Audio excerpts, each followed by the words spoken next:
Have you ever watched an episode that was never heard again? Hundreds if not thousands of disturbing programs, PSAs, and show incidents have turned into lost media. Some due to storage issues, and others for the good of humanity. In this third episode, I'll once again be covering disturbing lost media cases. I'm Sir Chris, I explore the internet, and I make videos about it. Let's go. Just Say No. With the beginning of the war on drugs in the US, a campaign called Just Say No started to appear in the 80s, created by the First Lady Nancy Reagan. This campaign also had a partnership with DC Comics, who together created a PSA to show in schools that has since become lost media. This 60-second PSA was from the comic book The New Teen Titans. It was about a group of kids who were playing basketball, in which one of the kids was eventually interrupted by a man who wanted to offer him drugs. Before the kid could respond, the Teen Titans would appear and tell him to just say no, and explain to the children the dangerous world of drug use. Along with this PSA, kids would be given specific comic books made around the same topic, since they believed the campaign would be more successful if younger students were thought about these topics, especially with the main characters who they loved so much. Despite their efforts, it is still questionable if it was successful or not. What remains of this lost media to this day is an 18-second clip with no audio and offers on eBay. N.A.K.T.A.F. Among the various problems the Philippines faced in the 2000s, one specific problem was brewing on the horizon: kidnappings for ransom. To combat this issue, N.A.K.T.A.F, or National Anti-Kidnapping Task Force, was created to tackle this growing problem. From 2003 to 2005, the organization created PSAs to alert the public about the bad apples that may be around them. All of these PSAs had the same pattern. They would start with several flyers of wanted kidnappers at the time, and ended with a message from Angelo Reyes, the head of the organization, who took his life in 2011 after the pressure of corruption allegations. This PSA had 3 versions over the years, with the most memorable of them being in 2005, as the flyers at the time showed what happened to the criminals. Since the beginning of these PSAs, from the most wanted list, 1 was killed and 11 were arrested. And these PSAs turned into lost medias when the organization became the PNP Anti-Kidnapping Group, with only 1 version surviving and coming to light in 2024. Bullseye. Bullseye was a British game show where teams had to play darts and answer questions to win money and special prizes, or to put everything to lose to also win the show star prize, either being a vacation or a brand new car. On May of 1989, the game show would air once again, and everything went accordingly. To viewers, it was nothing more than a normal episode, but little did they know who he actually was. John Cooper was a serial killer who committed very heinous crimes. He killed 4, did horrible things to minors, and was responsible for various robberies in Pembrokeshire between 1979 to 1998. John would use a balaclava, gloves, and a sawed shotgun to rob his victims either near the coast or in their homes, where eventually John would take their lives with said shotgun at point-blank range. This tragically turned out to be a pattern that later helped police to link all of these crimes to the same perpetrator. It all began with the killings of Richard and Ellen Thomas in 1985. Where police interrogated a lot of locals, one of them being John's family, who at the time had a strong fake alibi, thus accidentally covering the perpetrator's actions. 4 years later, John would go on to participate in an episode of Bullseye on the 28th of May of 1989, thus gaining the name the Bullseye Killer. This episode was never re-aired again since his conviction, with only a few clips surviving. John would eventually lose on that episode, but he kept his composure like he normally would in public. According to his son, while in public he behaved like a well-educated and friendly guy, behind closed doors he was a despicable person, and 1 month later, he committed 2 more murders. After the murders of 1989, John is eventually seen with the couple's card withdrawing money from a bank.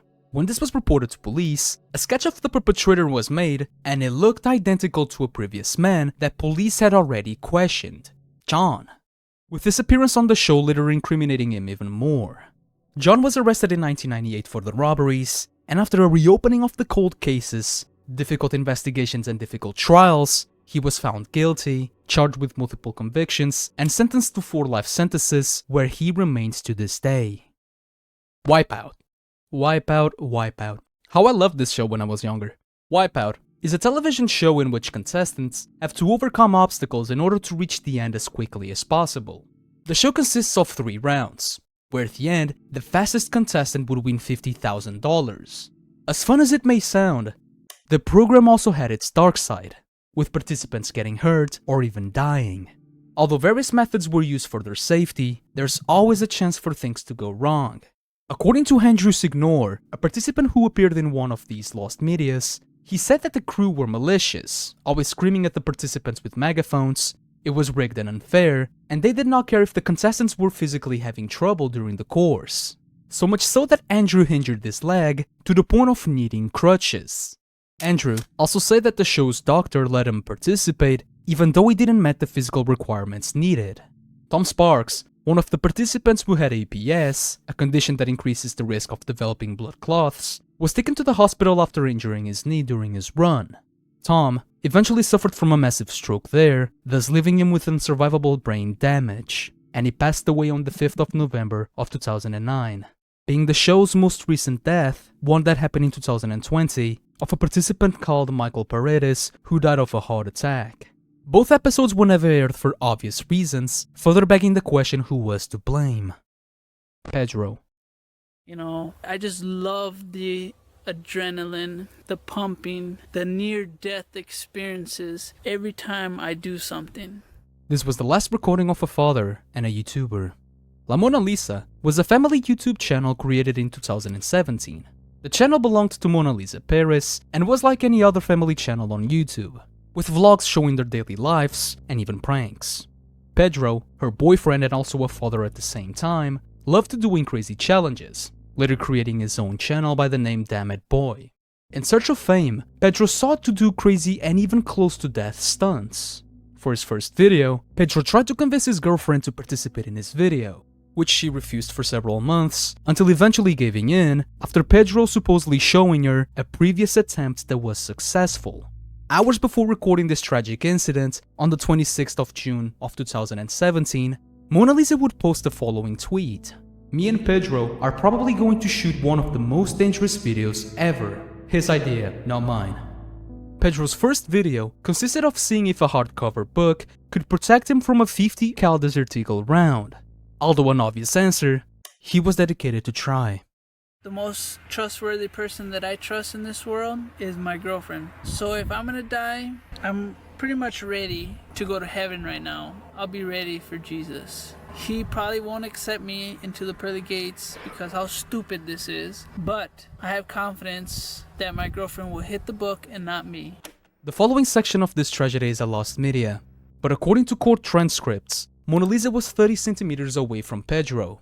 After some hesitation from Mona, Pedro said to Mona Lisa that as long as she hit the book, she would be fine, and that the camera's battery was going to die. And so, Mona Lisa shot. The round would penetrate the book and hit Pedro right in the chest. Pedro collapsed, and his final words were "Stop, babe, babe."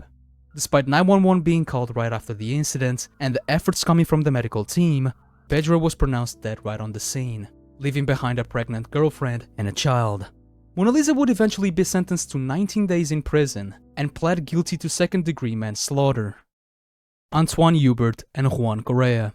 Another sad tragedy during Formula 2. Formula 2 is the final step for drivers before they have a chance to move up to Formula 1. Although the cars are somewhat less powerful, danger never leaves those who compete. The 2019 Formula 2 season brought 8 new drivers, with the 9th race taking place at the Spa-Francorchamps. What seemed to be a promising race for points ended up being the most tragic day in Formula 2 history. On the second lap of the race, when the cars approached the most iconic ramp, the Iau Rouge, Giuliano Zalessi's car ended up spinning. With this, cars behind him had to take evasive maneuvers. Ralph Boschon goes for the runoff area. Hubert, as he couldn't brake in time, narrowly swerves but in the process loses his front wing, and now unable to turn, hits the tire wall and bounces back onto the track. Hubert, without the front wing and now his front tires, couldn't do anything as Correa, who was also affected by debris, crashed into the middle part of his car at 257 km per hour, tearing it in half, while Correa's car lost its front part and was flipped upside down.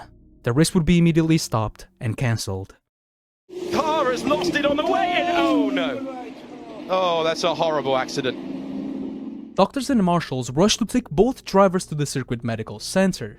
According to Correa, he was still conscious and had to crawl himself out of the car with his legs broken, and begged the doctors to be put asleep because of the pain.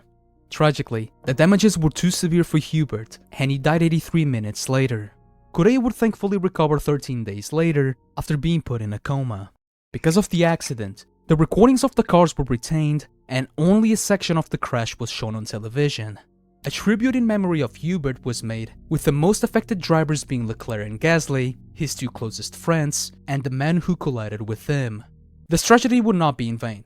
The accident caused the FIA to establish a new rule, requiring teams to reinforce the resistance of the car's body, expanded the runoff area of Eau Rouge, and the memory of Antoine would live forever with the number 19. What entirely survived from this lost media were the recordings of the crowd that witnessed this tragedy live. Since you watched the video until the very end, what about this video? YouTube thinks that you will like it. There's an exclusive entry on Patreon since it was too happy for YouTube. A huge thanks to our Patreon support Pawn and you viewer. And until next time, take care my friend.